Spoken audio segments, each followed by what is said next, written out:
Hello everyone, welcome to Xoomclass. We are starting with our new lecture series, that is English grammar. We are beginning with prepositions. So let's begin. What is preposition?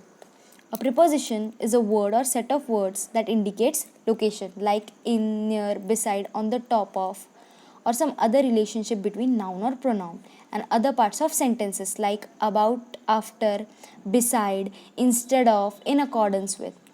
A preposition isn't a preposition unless it goes with a related noun or pronoun called the object of preposition. That is, noun or pronoun is object of preposition.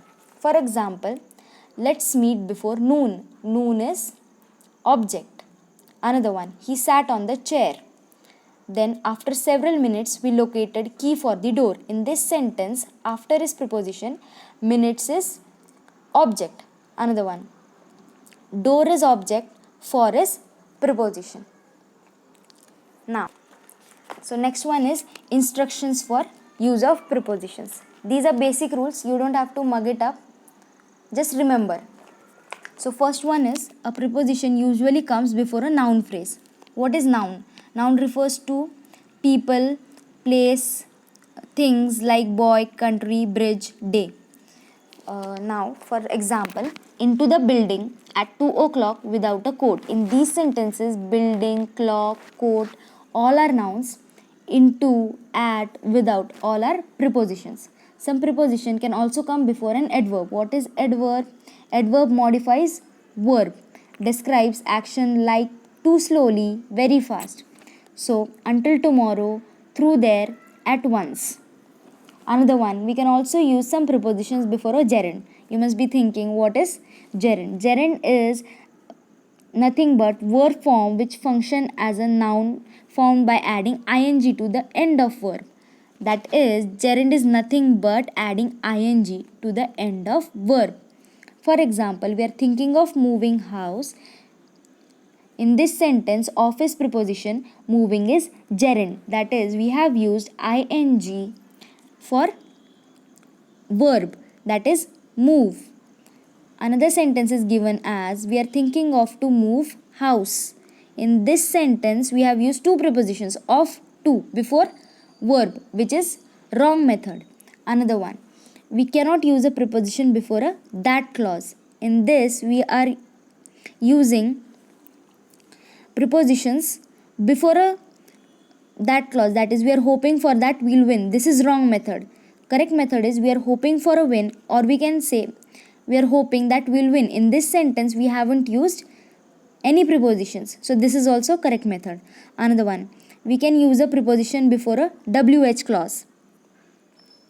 I'd better make a list of what we need. In this sentence, I have used of before WH. Next one, the preposition and its object form a prepositional phrase. What is prepositional phrase? Preposition plus noun phrase, that is, towards the setting sun, behind you. Towards and behind are preposition. Setting sun, you are a noun phrase. So, we begin like this. The prepositional phrase function as an adverbial. What is adverbial? In simple way, it expresses place, manner and time. So, what is place? Like in the garden, time in the month of May, manner like in a strange way. So its examples are, they walk towards the setting sun. On Saturday, there's going to be a disco. It sometimes comes after a noun. That is, the disco on Saturday has been cancelled.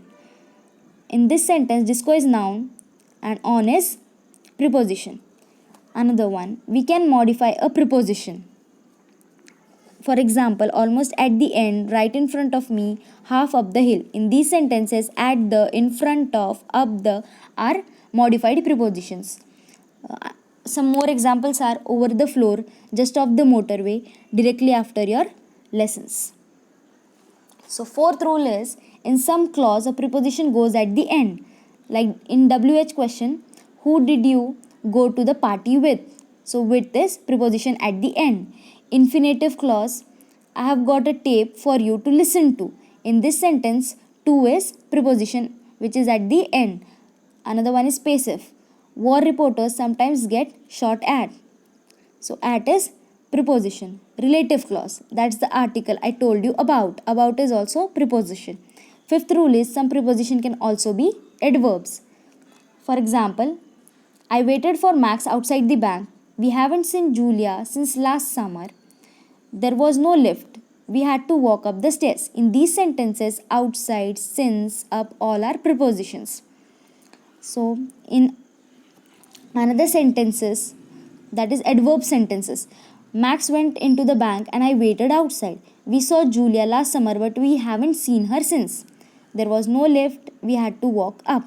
So, in prepositions and adverbs, in these sentences, outside, since, up, both are prepositions as well as adverbs. Another one, sixth rule is some prepositions of time can also be conjugations. For example, before, it is both preposition as well as conjugation. We must be ready before their arrival. We must be ready before they arrive. So, these were some basic rules. You don't have to mug it up as I said earlier. Just try to remember. In next part, we will apply all these rules with examples and also we will see types of prepositions. If you have any questions, queries, suggestions, write in the comment section below. Make sure you share, like and subscribe to Xoomclass. Thank you. Stay tuned.